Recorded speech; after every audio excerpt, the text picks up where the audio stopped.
കൂട്ടുകാരേ കൂട്ടുകാരേ എല്ലാവർക്കും, ഈ ഇരിക്കുന്ന എല്ലാവർക്കും, മുതിർന്നവർക്കും കൊച്ചു കൂട്ടുകാർക്കും എല്ലാം ചെയ്യാവുന്ന ഒരു പരിപാടിയാണ് ഒറിഗാമി എന്ന് പറയുന്നത്. സമയം കുറവുള്ളതുകൊണ്ട് ഞാൻ ഓടിച്ചിട്ടൊന്ന് പറഞ്ഞേക്കാം. ഇത് ഏത് ഭാഷയിൽ നിന്ന് വന്ന വാക്കാന്നൊക്കെ അറിയാമല്ലോ? ജാപ്പനീസ്. കേട്ടിട്ടില്ലേ? ഏത് ഭാഷയിലുള്ള വാക്കാ? ഏതാ? ജാപ്പനീസ് വാക്കാണ് ഒറി ആൻഡ് കാമിയ. കാമിയ എന്ന് വെച്ചാൽ എന്തോ അർത്ഥം? പേരുണ്ട് ചിലർക്ക് കാമിയാന്ന്. കാമിയ കടലാസ്. ഒറി എന്തുവാ? മടക്കുക. കടലാസ് മടക്കുക എന്നുള്ള മലയാളത്തിലിടുമ്പോൾ ഒരു കേൾക്കാൻ ഒരു സുഖമില്ലെന്നേ ഉള്ളൂ.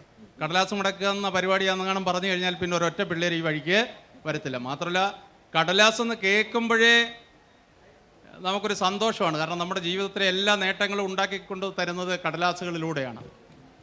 പത്രം വായിക്കാറുണ്ടല്ലോ ഈ ഇരിക്കുന്ന എല്ലാവരും വായിക്കാറുണ്ട്. വായിച്ച് കഴിഞ്ഞ പത്രമാണ് നമ്മൾ ആദ്യം തരുന്നത്. ഇന്നത്തെ പത്രം വായിച്ചല്ലോ, ഈ കൊച്ചു കൂട്ടുകാരെല്ലാം ഇന്നത്തെ പത്രം വായിച്ചതാണല്ലോ. ഞാൻ വാർത്തയൊന്നും ചോദിക്കുന്നില്ല, ഇന്നത്തെ പ്രധാന വാർത്ത എന്താണെന്ന്. അപ്പോൾ എല്ലാവർക്കും നമുക്ക് കൂടുതൽ സംസാരിക്കുന്നതിനേക്കാൾ നമുക്ക് ആ പ്രവൃത്തികളിലേക്ക് തിരിയാം.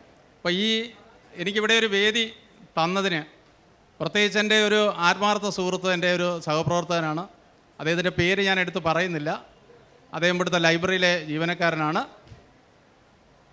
അദ്ദേഹത്തിനും ഇവിടെ കൂടിയിരിക്കുന്ന പ്രത്യേകിച്ച് നമ്മുടെ കേരള സർക്കാരിനും ഇങ്ങനെയൊരു നല്ല അക്ഷരക്കൂട്ടങ്ങളെ കൂട്ടി അതിലേക്ക് നിങ്ങളെ എല്ലാവരെയും കൊണ്ടുവന്ന് ഇരുത്തിയ ഈ എല്ലാ നല്ല മനസ്സുകൾക്കും നന്ദി രേഖപ്പെടുത്തിക്കൊണ്ട് പരിപാടി തുടങ്ങുകയാണ്. ഓരോ കടലാസ് എല്ലാവർക്കും തരും. അത് കീറരുത്. ഞാൻ പറയുന്നത് പോലെ, ഞാൻ ഈ മൈക്ക് പരമാവധി കുറച്ചേ എടുക്കത്തുള്ളൂ. ആ കടലാസ് ഞാൻ പറയുന്നത് പോലെ പെട്ടെന്ന് മടക്കിയാൽ നമുക്ക് കൂടുതൽ സംഭവങ്ങൾ പെട്ടെന്ന് ഉണ്ടാക്കാം. അപ്പോൾ കടലാസ് തരട്ടെ?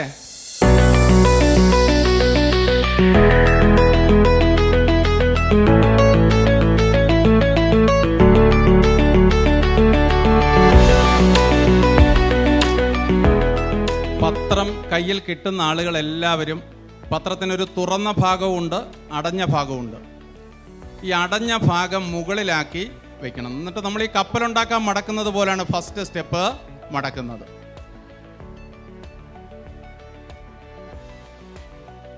ഞാനിവിടെ നിന്ന് കാണിക്കുമ്പോൾ എൻ്റെ ഈ വിരലിലേക്ക് നോക്കിയിട്ട് മടക്കാൻ മറക്കരുത്.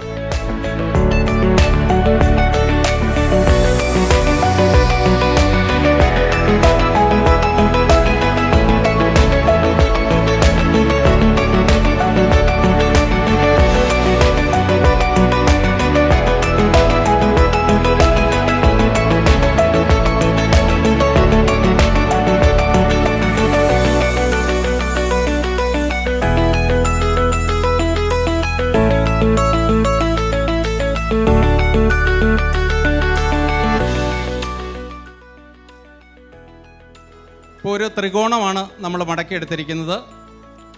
അതിൻ്റെ വാല് പോലെയുള്ള ഭാഗത്ത് നിന്ന് നമ്മൾ ഒരു പാളി ഒരു സ്കെയിലിൻ്റെ കനത്തിൽ മുകളിലോട്ട് മടക്കി കൊണ്ടുവരണം.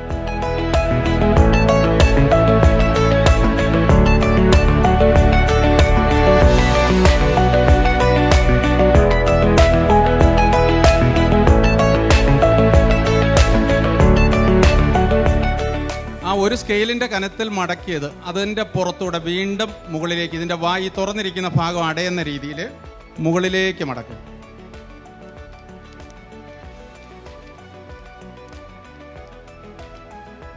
ഇപ്പോൾ ഓപ്പൺ ആയിട്ടിരുന്ന ഭാഗം അടഞ്ഞിട്ടുണ്ടല്ലോ.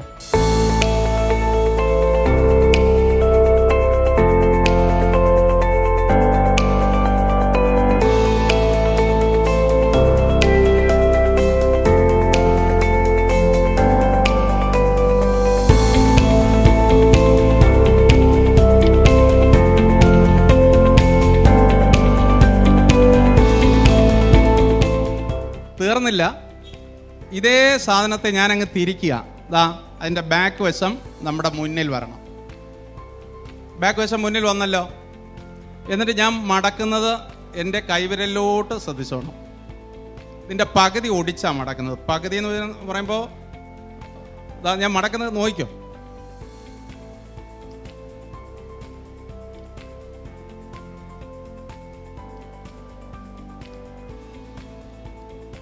ഈ മടക്കെല്ലാം ലെവലായിരിക്കണം. ഇതിപ്പോൾ ഞാൻ റൈറ്റ് സൈഡ് മടക്കി, അടുത്തത് ലെഫ്റ്റ് സൈഡും അതുപോലെ മടക്കും.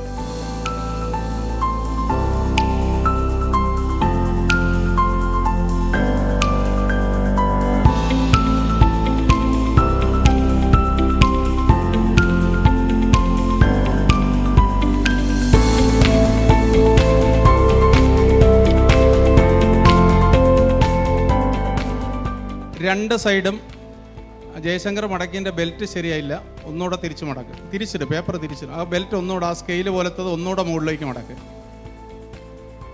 എന്നിട്ട് പേപ്പർ തിരിച്ചിട്ട്. ഇനി ഇത്തിരി ശ്രദ്ധിച്ച് വേണം ചെയ്യാൻ. ഒരു ബെൽറ്റ് പോലൊരു സംഭവം നമുക്കിപ്പോൾ കിട്ടിയിട്ടുണ്ട്. ഈ ബെൽറ്റിനകത്തേക്ക് ഈ വാല് പോലെയുള്ള ഭാഗം നമ്മളത് തിരികെ കയറ്റി വയ്ക്കണം. ഞാനത് ചെയ്യുന്നത് കാണിച്ചു തരാം, ശ്രദ്ധിച്ച് ചെയ്തോണം, ഇല്ലെങ്കിൽ പേപ്പർ ആയതുകൊണ്ട് കീറിപ്പോകും.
ഫർഹാൻ്റെ തലയിലിരിക്കുന്ന ഈ തൊപ്പിയൊക്കെ വെച്ചുകൊണ്ട് പണ്ടൊരു അങ്കിൾ ഇങ്ങനെ ഒരു കുന്തത്തിൻ്റെ പുറത്ത് പോകുന്നത് നമ്മൾ കൊച്ചിലെയൊക്കെ വായിച്ചിട്ടുണ്ട്. ഓർമ്മയുണ്ടോ അങ്കിളിനെ? ഒരു കുന്തത്തിൻ്റെ പുറത്ത് ഇതുപോലെ മേപ്പോട്ട് രണ്ട് കൊമ്പുമൊക്കെ ആയിട്ട് പോകുന്ന ഒരു അങ്കിളിനെ ഓർമ്മയില്ലേ? മറന്നുപോയി, ഉറക്കെ പറഞ്ഞുവിട്. മായാവിക്ക് ലുട്ടാപ്പിയാണ് മെയിനായിട്ട് ഈ സാധനം ഇട്ടുകൊണ്ട് പോയത്. ഓർമ്മയുണ്ടല്ലോ? വായിച്ചിട്ടില്ല? ബാലമംഗളം വായിക്കത്തില്ല? ബാലമംഗളത്തിൻ്റെ അകത്തുണ്ട്, അപ്പുറത്തെ ലൈബ്രറിയിലോട്ട് വന്നാൽ മതി. കുട്ടികൾക്ക് 2 നിലയിലുള്ള ലൈബ്രറി ഉണ്ട്. ബാലമംഗളമൊക്കെ ആവശ്യം പോലെ ഇരിപ്പുണ്ട് കേട്ടോ. ബാലമംഗളത്തിൻ്റെ അകത്ത് ഇതുപോലെ ഒരു അങ്കിൾ, ഇപ്പോൾ അങ്കിളായി കാണും, ഒരുപാട് കാലമായില്ലേ. ഇതേ തൊപ്പി തന്നെ. ഇതിപ്പോൾ എത്രയായി തൊപ്പി? എത്രയായി? എണ്ണം മറന്നോ? തൊപ്പി എത്രയായി? 4. ഈ മുകളിലോട്ട് ഇരുന്നതിന് ഞാൻ ഇതിൻ്റെ സൈഡിലേക്ക് ഇത് ഒടിച്ചു വയ്ക്കുക.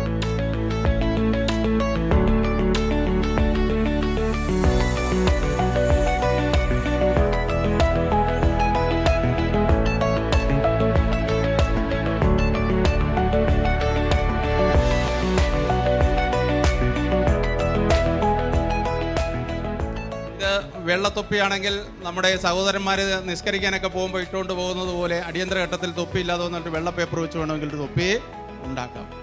മാത്രമല്ല, ഈ തൊപ്പി എടുത്ത് തിരിച്ചു പിടിച്ചാൽ അത്യാവശ്യം അടിയന്തര ഘട്ടത്തിൽ എന്തെങ്കിലുമൊക്കെ ബസ് സ്റ്റോപ്പിലൊക്കെ നിൽക്കുന്നവരുടെ അടുത്തോട്ട് കൊണ്ട് ചെന്നാൽ എന്തെങ്കിലും ചില്ലറയൊക്കെ കളക്ട് ചെയ്യാനും പറ്റുന്നതാണ്. അപ്പോൾ നമ്മുടെ തൊപ്പി തീർന്നിട്ടില്ല. ഈ തൊപ്പി വെച്ച് ഇനിയും നമ്മൾ അടുത്ത സ്റ്റെപ്പ് കൂടെ ഉണ്ടാക്കുകയാണ്. ഒരു സാധനം കൂടെ ഉണ്ട്.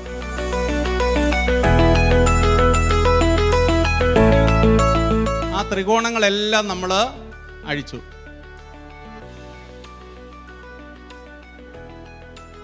ഏഞ്ചലിന്റെ തലയിൽ ഈ തൊപ്പി ഇരിക്കുമ്പോൾ എങ്ങനെയുണ്ടെന്ന് നോക്കിയേ.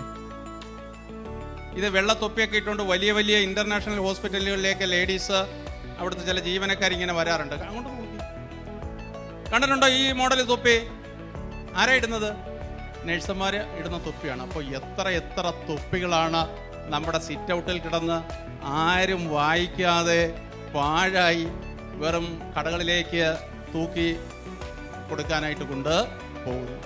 അപ്പോൾ ഇത് എല്ലാവരും ഈ ഒരു മോൾഡ് ഇതൊരു സാമ്പിൾ കയ്യിൽ വെച്ചേക്കണം. വീട്ടിൽ പോയി വീട്ടിലുള്ള മുഴുവൻ ആളുകളെയും പഠിപ്പിക്കണം. എന്നിട്ട് സ്കൂളിൽ ഇപ്പോൾ പ്രവൃത്തി പരിചയമേളയിൽ ഇത് ഉൾപ്പെടുത്തിയിട്ടുണ്ട്. കൃത്യമായിട്ടും അവിടെ ഇത് എത്ര ഐറ്റം ഉണ്ടാക്കുന്നോ അവർക്കാണ് ഫസ്റ്റ് കിട്ടുന്നത്. ഇപ്പോൾ ഈ തൊപ്പി തന്നെ എത്ര ഐറ്റം ആയെന്ന് മനസ്സിലായല്ലോ. അപ്പോൾ തൊപ്പിയുടെ ഐറ്റം കഴിഞ്ഞു. ഇനി അടുത്ത പേപ്പർ മേടിച്ചോ.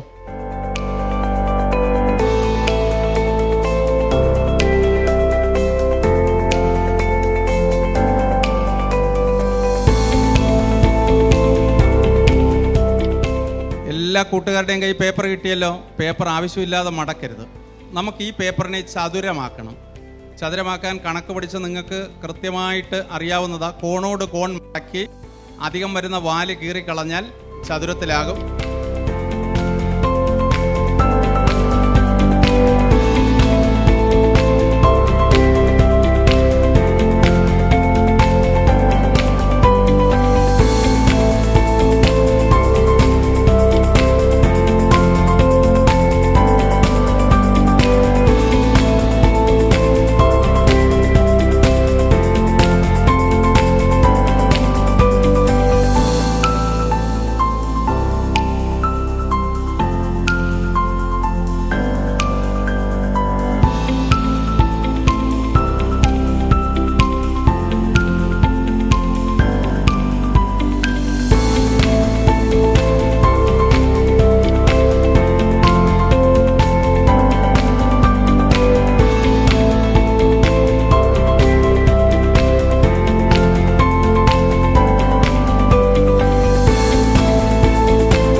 മൂലകളും മിഡിൽ ഭാഗത്തേക്ക് പിടിച്ചുകൊണ്ട് വന്നു കഴിഞ്ഞാൽ എല്ലാവരുടെയും കയ്യിൽ ഇങ്ങനെയുള്ള സംഭവമാണല്ലോ കയ്യിലിരിക്കുന്നത്. ഇപ്പൊ കണ്ട ഒരു താമര പൂ വിടർന്ന് വരുന്നത് പോലെ ഇരിക്കും. ഇങ്ങനെ ഉണ്ടല്ലോ, എല്ലാവരും മടക്കിയല്ലേ.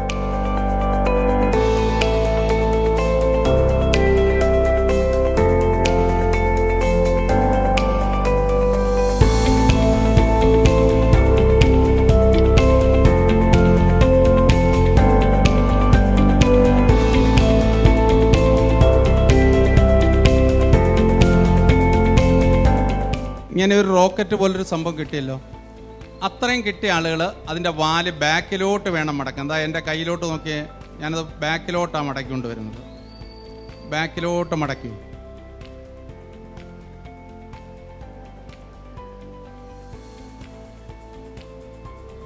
വാല് ബാക്കിൽ വന്നു.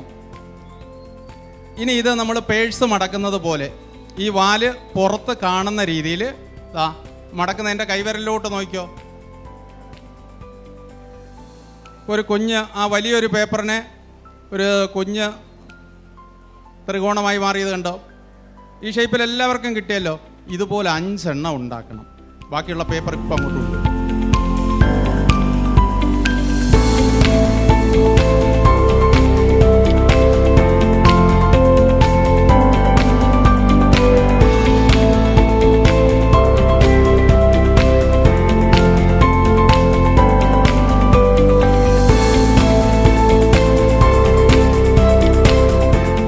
അഞ്ചെണ്ണം എല്ലാവരുടെയും കയ്യിലുണ്ടോ? ഒന്ന് സ്പീഡപ്പാക്കി അടുത്തുനിന്നൊക്കെ വായ്പ മേടിക്കാന്നുണ്ടെങ്കിൽ നമുക്ക് പെട്ടെന്ന് കോർക്കാം. അതിൽ നിന്നൊരു 2 പീസ് എല്ലാവരും ഇതുപോലെ മടക്കിയ ഈ വാല് പുറത്ത് വന്ന രീതിയിലാണ് എല്ലാവരുടെയും കയ്യിലിരിക്കുന്നത്.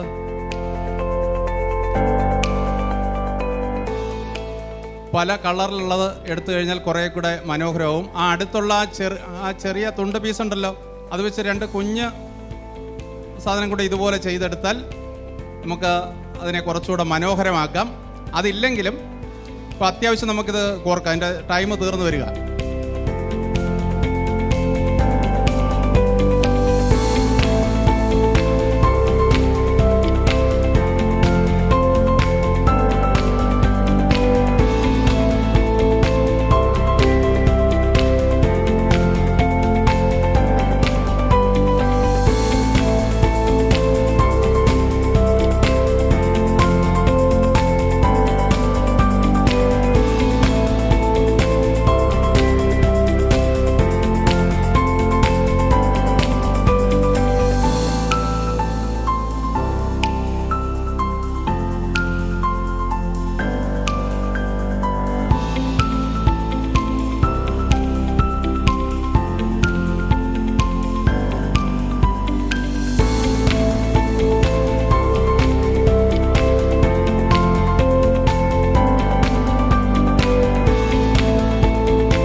ഇതുപോലൊരു 10-30 എണ്ണം എനിക്ക് ചെയ്യാനറിയാം. എനിക്കെന്നല്ല, ഇത് അതിൽ കൂടുതൽ ചെയ്യാം.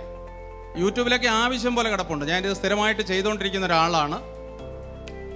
ഇത് സ്കൂൾ പ്രവൃത്തി പരിചയമേളയിൽ ഈ വർഷം തൊട്ട് ഉൾപ്പെടുത്തിയിട്ടുണ്ട്. ഇഷ്ടപ്പെട്ട ഈ 2 പരിപാടിയെ നമ്മൾ ചെയ്തോളൂ. അതിനകത്ത് തന്നെ ആ തൊപ്പി തന്നെ 6 എണ്ണം ഉണ്ടായിരുന്നു. എയ്റോപ്ലെയിനാണ് ഇപ്പോൾ നിങ്ങളുടെ കയ്യിലിരിക്കുന്നത്. വീട്ടിൽ പോയി എല്ലാവരും ചെയ്ത് പഠിക്കണം. എനിക്കിങ്ങനെ ഒരു വേദി കിട്ടിയ ഈ കേരള ഗവൺമെൻറ്റിന് പ്രത്യേകം നന്ദി രേഖപ്പെടുത്തുന്നു. ഇവിടെ എത്തിയ കൊച്ചു കൂട്ടുകാർക്കും മുതിർന്ന കൂട്ടുകാർക്കും എല്ലാവർക്കും സന്തോഷം, നന്ദി.